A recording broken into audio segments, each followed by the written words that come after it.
Format of final account important है।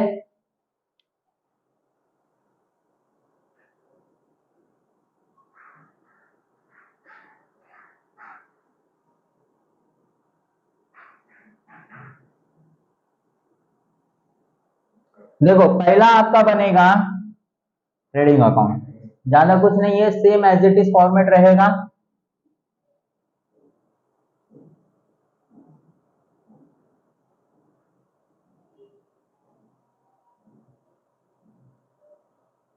बस इसमें डेट वगैरह नहीं आएगा, ये 2 कॉलम हो जाएगा।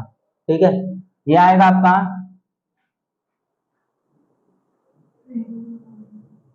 Trading account at the year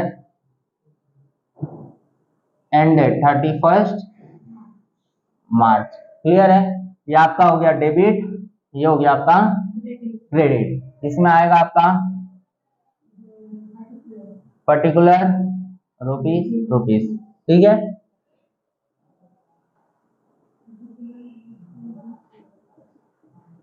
clear हुआ, ये फॉर्मेट समझ में आया।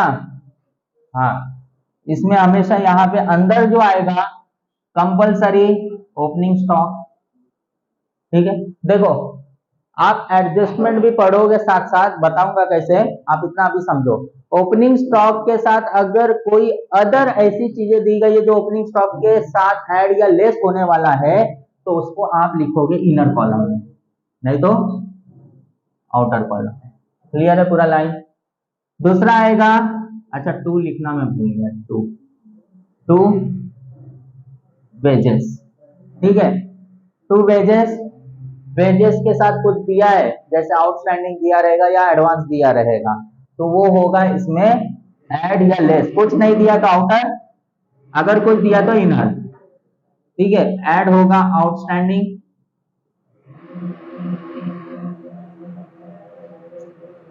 बंद कर। ओके, क्लियर है। कुछ देगा तो आउटस्टैंडिंग ऐड होगा, जो फिगर आएगा, अगर कुछ नहीं दिया तो आउटर में लिखोगे, यहाँ पे डायरेक्ट ऐड या लेस करके, ऐड है तो ऐड करके लिखोगे, अगर कुछ दिया है तो फिर से यहाँ पे लिखो और लेस एडवांस, क्या होगा, एडवांस लेस हो जाएगा। क्लियर है, और जो आएगा फिगर यहाँ पे। क्लियर है, इतना समझ में आया। इस तरीके से याद रखो वेजेस का। उसके बाद कोई अदर एक्सपेंसेस, एक्सपेंडिचर्स या एक्सपेंसेस लिख दो। ठीक है, कोई भी एक्सपेंसेस होगा, जैसे मटेरियल एक्सपेंसेस हो गया, ये भी आ सकता है। ठीक है, यहाँ पे लिखोगे। अच्छा, इसमें और एक आएगा, लिखा नहीं मैंने, परचेस, टू परचेस, जो भी होगा। ठीक है, परचेस में भी अगर रिटर्न दिया गया है परचेस का तो इनर कॉलम में आप लिखोगे, और परचेस रिटर्न होगा तो इनर कॉलम में लिखकर आउटर में लिखोगे। लिख देता हूं, याद रहेगा, यहाँ लिख देता हूं। ठीक है, तो परचेस लेस होगा आपका परचेस रिटर्न। ठीक है, इनर कॉलम में आप लिखोगे। समझ में आया इतना? क्लियर है। यहां पे आपका आएगा सेल, सॉरी बाय सेल, ये कंपलसरी यहीं पे आएगा, याद रखना। ठीक है, जो भी दिया गया है। उसके बाद होगा लेस रिटर्न, सेल्स रिटर्न पढ़े हो, जो भी आएगा यहाँ पे। क्लियर है, देखो एक एक एंट्री को ध्यान देना। इसके बाद आ सकता है आपका क्लोजिंग स्टॉक।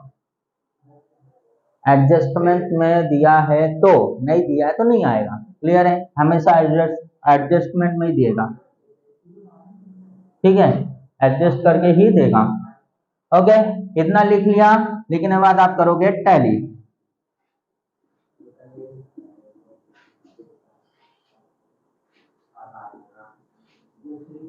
ठीक है, और जो बचेगा तो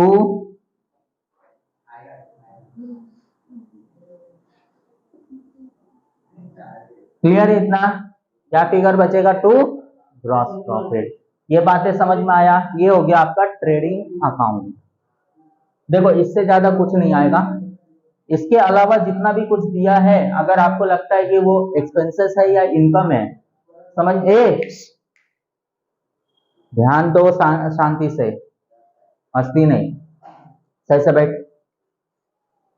देखो इतनी बातें आपको समझ में आई। देखो इससे ज्यादा अगर कुछ भी दिया गया है, कुछ भी दिया गया है और आपको लगता है कि वो एक्सपेंसेस है या इनकम है, क्लियर है, तो इसमें ना लिखते हुए आप लिखोगे प्रॉफिट एंड लॉस। कहां लिखोगे?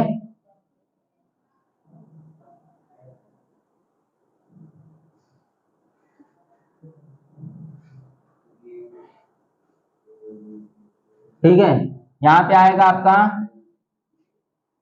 एक्सपेंसेस और इनकम। क्लियर है? ये आपका है profit and loss account at the year ended 31 मार्च। ठीक है, ये क्रेडिट साइड, ये डेबिट साइड। क्लियर हुआ? अब एक्सपेंसेस क्या क्या हो सकता है, इनकम क्या क्या हो सकता है, क्लियर है? हो सकता है यहाँ पे सबसे पहले तो इस फिगर को लिखोगे तो ग्रॉस प्रॉफिट है, तो यहाँ पे बाय ग्रॉस प्रॉफिट। ठीक है, जितना भी आया होगा। क्लियर है? बताया था आपको, यहाँ पे डेबिट में तो वहां क्रेडिट में। क्लियर है? तो पहला जो होगा यहाँ पे हो सकता है सैलरी दिया हो। ठीक है, सैलरी हो। देखो सैलरी में भी आपको दो चीजें दे सकता है, जैसे ऐड होगा आउटस्टैंडिंग। ठीक है, आउटस्टैंडिंग ऐड होगा और लेस होगा आपका एडवांस, और जो बचेगा आउटसाइड में, आउटसाइड फिगर में। क्लियर है? जैसे यहाँ पे किया ना मैंने वेजेस के साथ, वैसे यहाँ पे सैलरी के साथ भी हो सकता है। क्लियर है? जितना बचा टू प्रिंटिंग एंड स्टेशनरी, है ना, प्रिंटिंग एंड स्टेशनरी। अगर इस तरीके से दिया है स्पेशली वर्ड यूज करके कि printing stationery use for factory या it is use only for factory. ठीक है, फैक्ट्री का वर्ड, इंडस्ट्री का वर्ड, अगर ऐसे वर्ड दे रहा है जो आपको लग रहा है कि मैन्युफैक्चरिंग में आएगा, तो वैसे को उठा के यहां डालना है। क्लियर है? अगर कोई वर्ड यूज नहीं कर रहा है फैक्ट्री या इंडस्ट्री का, तो आपको कहां डालना है? प्रॉफिट एंड लॉस में। क्लियर है? तो printing and stationery, travelling expenses पढ़े हो ना आप लोग, ट्रैवलिंग एक्सपेंसेस हो गया यहाँ पे, एडवर्टाइजिंग हो गया यहाँ पे। क्लियर है? किसी तरीके का डेप्रिसिएशन है, जो भी हो, मशीन फर्नीचर डेप्रिसिएशन पढ़े हो ना, असेट के ऊपर निकलता है, तो यहाँ पे अब कितने डेप्रिसिएशन है उस हिसाब से यहाँ पे आप लिखोगे, ऐड करके यहाँ लिख दोगे। क्लियर है? ये फॉर्मेटिंग है, और भी बहुत कुछ आएगा इसके साथ साथ, और भी एक्सपेंसेस होते हैं। क्लियर है इतना? तो जो भी बुक में आप पढ़ोगे सारा एक्सपेंसेस यहाँ, और इनकम यहाँ पे, जैसे डिविडेंड रिसीव किया, जैसे इंटरेस्ट, डिविडेंड का मतलब इंटरेस्ट होता है, कहीं पे आपने इन्वेस्टमेंट किया था उससे पैसा मिला आपको।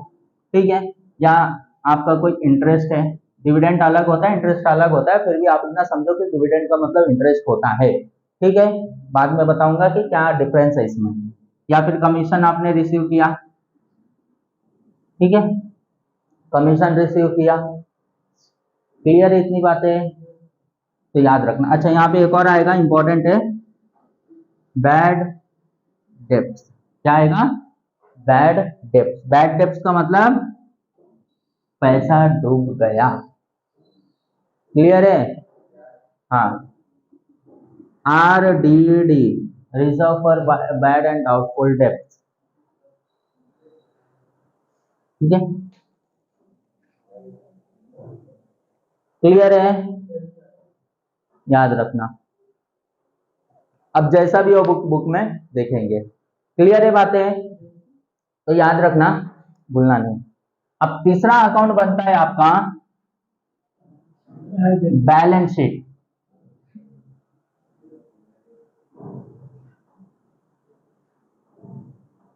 ठीक है, balance sheet as on 31 March. Clear है, जो भी ईयर होगा इसमें डेबिट क्रेडिट मत लिखना। ये होगा आपका लायबिलिटी और ये होगा आपका असेट्स। मैंने क्या बोला, आप बस माइंड में ये समझना कि असेट का मतलब होता है डेबिट और लायबिलिटी का मतलब होता है क्रेडिट। ठीक है, मैंने इसमें आपको ऑलरेडी बता दिया कि पहला हमेशा क्या आता है, कैपिटल। ठीक है, उसके बाद प्रॉफिट ऐड होगा, लॉस लेस होगा। क्लियर है, कैपिटल में से। उसके बाद आएगा रिजर्व। ठीक है, उसके बाद आएगा आपका loan and advance. Loan and advance में बैंक लोन, डिबेंचर। ठीक है, डिबेंचर नहीं पता होगा डिबेंचर क्या होता है। ठीक है, उसके बाद पब्लिक डिपॉजिट, ये सब इसमें आएगा, ध्यान दो। फिर आता है आपका बिल्स पेबल। क्लियर है, जितने भी बिल्स है आपने रिसीव किया और सामने वाले को पैसा देना है, बिल्स पेबल। देन आफ्टर आता है क्रेडिटर। क्लियर है, देखो इतने सारी चीजें आएगा लायबिलिटी साइड, इससे ज्यादा कुछ नहीं पूछेगा।